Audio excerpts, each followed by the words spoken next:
Sometimes people ask if I believe in ghosts. My answer has always been the same. I don't just believe in them, I live with them. Because in my house, spirits aren't some abstract idea.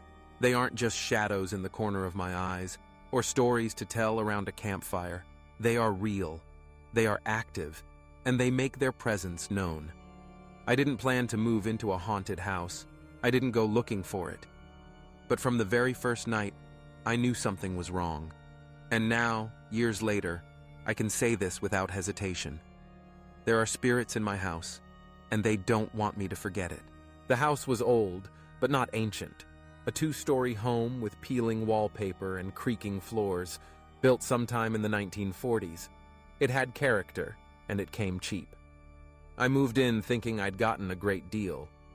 The first night changed that. At around 2 a.m., I woke to the sound of footsteps. Slow, deliberate, pacing back and forth in the hallway outside my bedroom. I froze. I lived alone. Nobody else should have been there. I held my breath. I just listened. The footsteps stopped. Then silence. The door didn't open. But from that night on, I knew I wasn't alone. It started small. A shadow moving across the wall when nothing was there to cast it. The faint sound of whispering just beyond the edge of hearing. Then I saw her. At the bottom of the stairs, one evening as I came home from work, I saw the figure of a woman. Pale.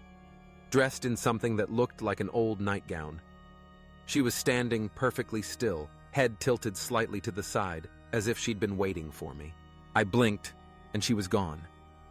That was the first time I realized my house wasn't just creaking and groaning with age. It was inhabited. Over time, more presences made themselves known. There was the man in the corner of the living room. He's tall, broad-shouldered, always standing where the light didn't quite reach. Never moving, never speaking, just watching. There was the child. I never saw him directly, but I heard him. Laughter echoing faintly through the halls at night. Tiny footsteps pattering across the upstairs landing. The sound of toys being dragged across the floor, even though I owned none. And then there was the one that frightened me most. I call it the shadow. Unlike the others, the shadow never tried to appear human. It was tall, shapeless, blacker than the darkness itself. I'd wake up in the middle of the night to find it standing in the corner of my bedroom, not moving, featureless, but there, and every time, the same thing happened. The air grew freezing cold, my chest tightened, and I felt something pressing down on me, pinning me in place. Sleep paralysis, some would say. But this wasn't a dream. I was wide awake. And the shadow never vanished until I blinked. And even then, the oppressive weight of it lingered. The spirits didn't stay harmless for long. Doors began slamming shut by themselves, even when there was no draft. Lights flickered constantly, bulbs burning out after only days. Objects moved. I'd leave my keys on the counter, only to find them hours later on the floor of the basement. I'd set a glass down on the table and hear it slide across the wood while I watched, powerless to stop it. And the voices grew louder. At first whispers, then murmurs, then distinct words. Sometimes my name, sometimes just laughter, sometimes crying, low, mournful sobs that filled the rooms at night.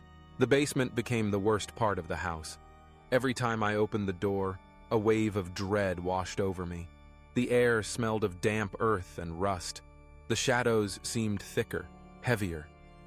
Once, I thought I heard breathing down there. Deep, labored breaths that echoed off the stone walls. Another time I saw handprints in the dust on the basement steps. Small, child-sized handprints. But no child had ever set foot in my home. I started keeping the basement locked. But sometimes, when I came home, the door was open. One night, everything came to a head. I was lying in bed when I heard footsteps, not in the hallway this time, but in my room. I sat up, heart pounding, and saw them. All of them. The woman at the foot of the bed, the tall man in the corner, the shadow looming above them both, and faint laughter echoing all around me, though no child was in sight. The air grew ice cold, my breath came in white clouds, and then the whispering started. Louder this time. Dozens of voices, overlapping, chanting words I couldn't understand. The walls shook. The light bulb above me burst, and then silence. They were gone. I didn't sleep that night. I couldn't. The next morning, I packed a bag and left. I still own the house. I still go back sometimes during the day when the sun is shining. But I never stay the night.